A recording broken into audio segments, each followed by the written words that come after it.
Kinsey Schofield here. Welcome to Royally Unfiltered, the show that takes you behind palace gates like never before. This week, helping me tackle all the biggest headlines is royal author Sally Bedell Smith and former press secretary to the late Queen Elizabeth II and King Charles III, Dickie Arbiter. On to some happier news.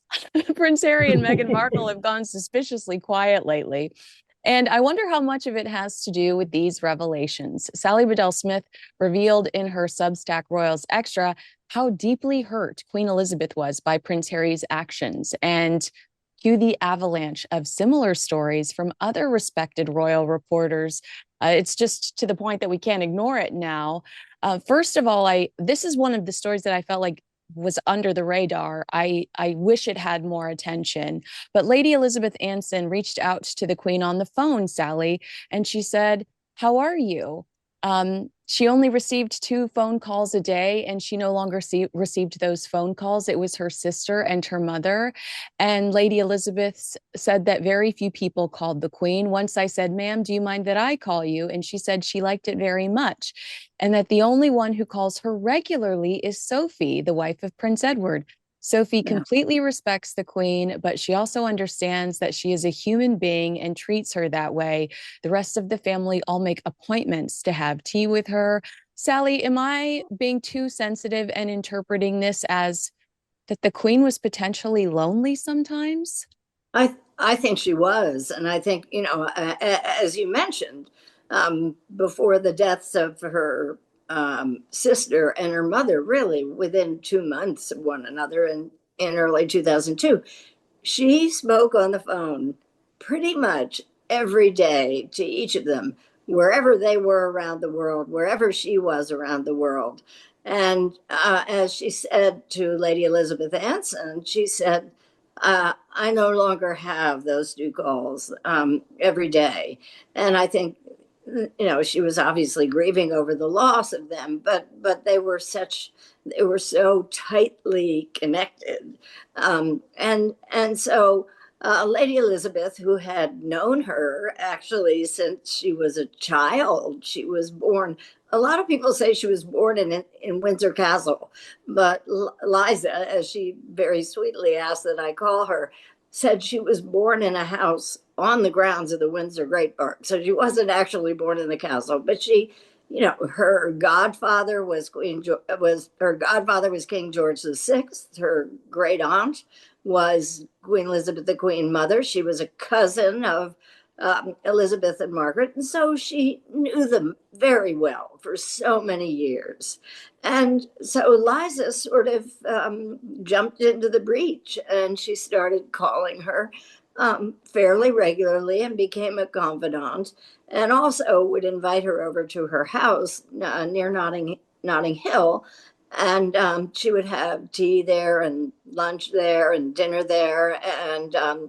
And Liza, since she was related to the Scandinavian royal family, they were all interconnected thanks to Queen Victoria, and so she would assemble groups of them to have dinner with her. So she was very kind to her, and the Queen reached out to her and told her basically what was on her mind. And we now know that in the run up to Meghan and Harry's wedding, she had a lot on her mind. That's right. We're going to get into that. But Dickie, talk to me about what a champion Sophie is and how lucky we are to have Sophie. I was also reading an article recently about how she decided to step back and not attend Princess Diana's funeral because she thought it might upset people because they're of their similar looks. She didn't want to startle anybody or overwhelm anybody. Dickie, you've engaged with her. Is she as wonderful as she seems? She is a terrific lady. They had a bit of a bumpy start. They got married in 1999.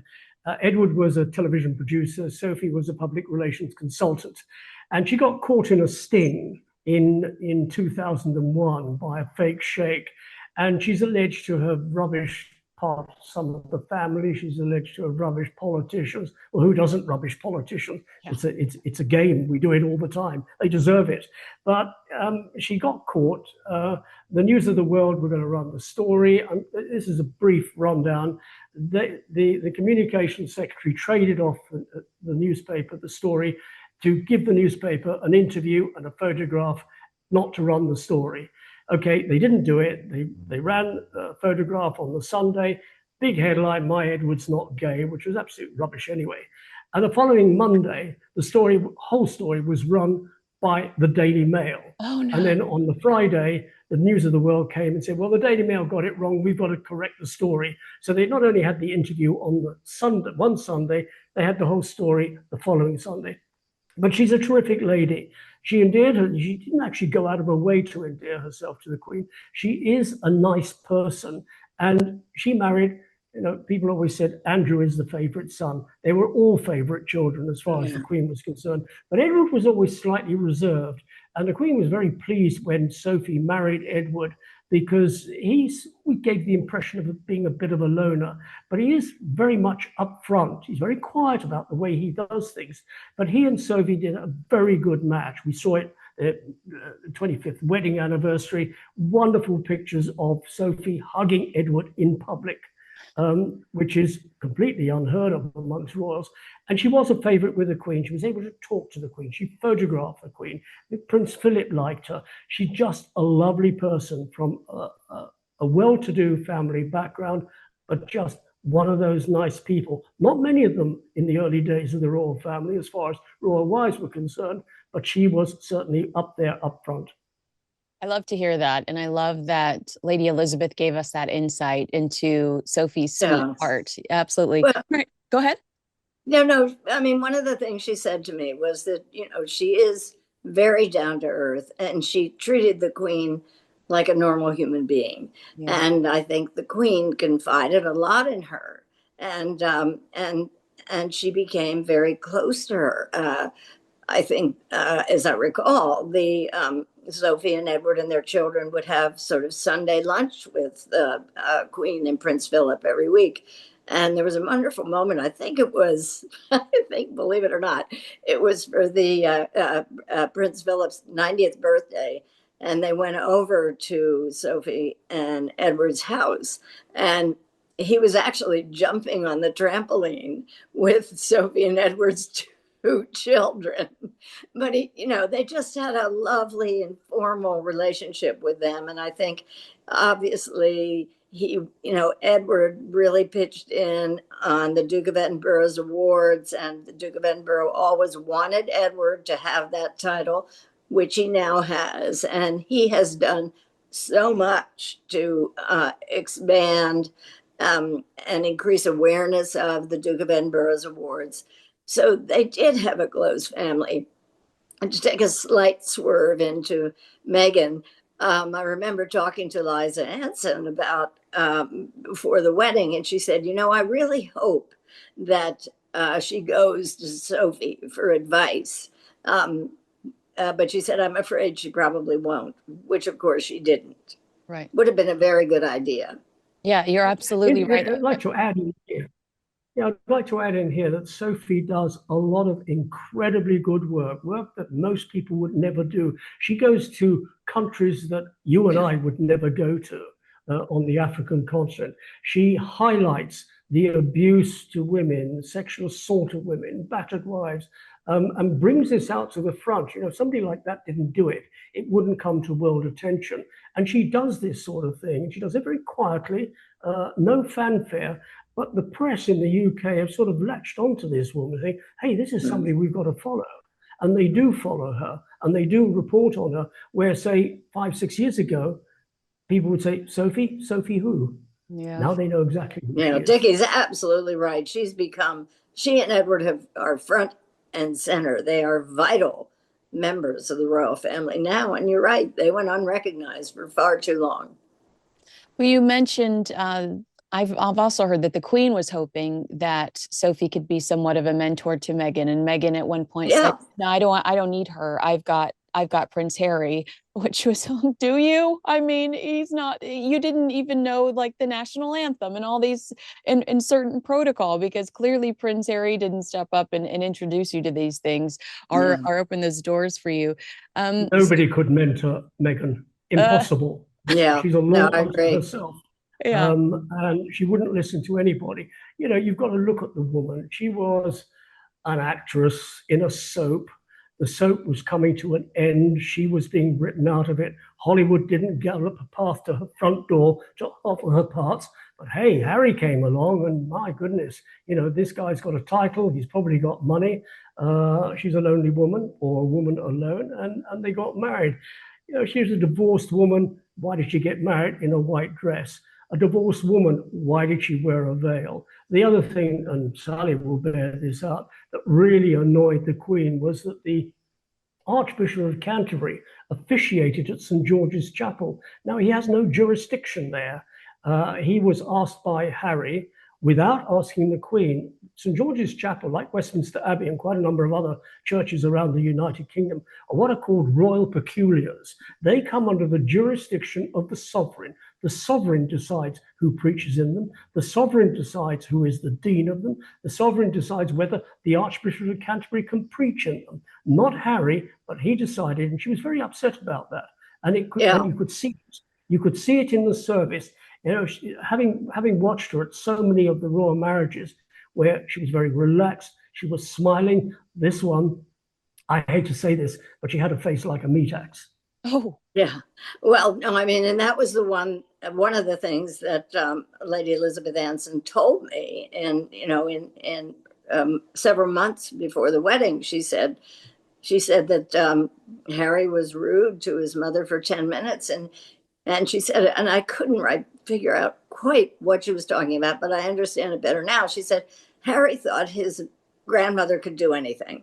And so he didn't think that it was necessary to follow the protocol and have the Dean of Windsor to ask him, how the officiating should go during the wedding. And he just completely ignored the sort of the protocol that the Dean of Windsor should do it. And he just went straight to the Archbishop of Canterbury. And Liza said to me, she said the Queen was very upset. It may seem not that upsetting to us, but to the Queen, who was the supreme governor of the Church of England, was extremely sensitive to something like that violated the protocol. And it was just one of the many things that really annoyed her about the Dean of Windsor at the time. Mm-hmm. The Dean of Windsor at the time was a gentleman called David Connor, a lot of years under his belt. I think he retired sometime in 2023. And he's the man that was in charge, like the current Dean Conyngham is in charge of St. George's Chapel, and what the Dean says goes. And any cleric that comes in to preach has to have the sovereign's permission after being put up by the Dean on a recommendation. Right. And David Connor has officiated at so many major occasions, and to be sidelined by Harry and Meghan in getting the Archbishop of Canterbury. And if you remember, Sally, during the Oprah interview, they said they had got married a few days beforehand in the backyard. My goodness, Windsor Castle and the grounds, tens of so many acres. It's not exactly a backyard. I know it's an Americanism, but we don't call Windsor Great Park the backyard. No.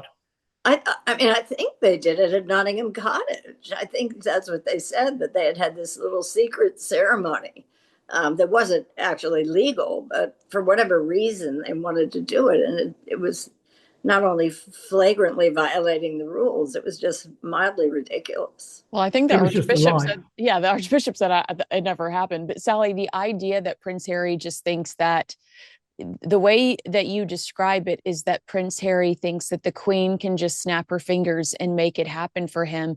We're still seeing that. We see that in Harry's fight with the UK government when he sits down with the BBC and says his father could make this all go away. Why is he so entitled? Why does he not understand that there are certain rules in place, and those rules are in place for a reason, and his loved ones can't just make certain things go away for him? Did they Can I just come in here? Yeah. Why does he do this? Every bus has a driver, and he's not the driver. That's a pretty good. Well, I think it's a measure of entitlement, and whether he was like that to that degree before Meghan came along, it seems almost, I mean, at least he had no means of expressing that. But once Meghan arrived on the scene, um, he just became very sort of pushy and I want it my way. Um, there was a moment, as I mentioned earlier, when I was with Liza Anson and we watched the engagement interview, and she was really impressed with Meghan and said she thought she was very bright. She said, "I worry a little bit that she may overshadow Harry." Boy, that was prescient. And then later on, she met with Meghan in February. The wedding was May 19th, and met with her.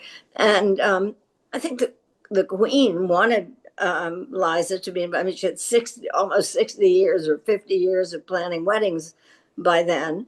And she wanted her to be involved. And Meghan said, "Well, I can't do anything about that because Harry's in Africa, and Harry will write you a letter." And he wrote a letter, and he said, "But my grandmother's quite content with what we're doing." And then Liza talked to the Queen, who she, for reasons I wish I'd always asked her, but she called her my Jemima.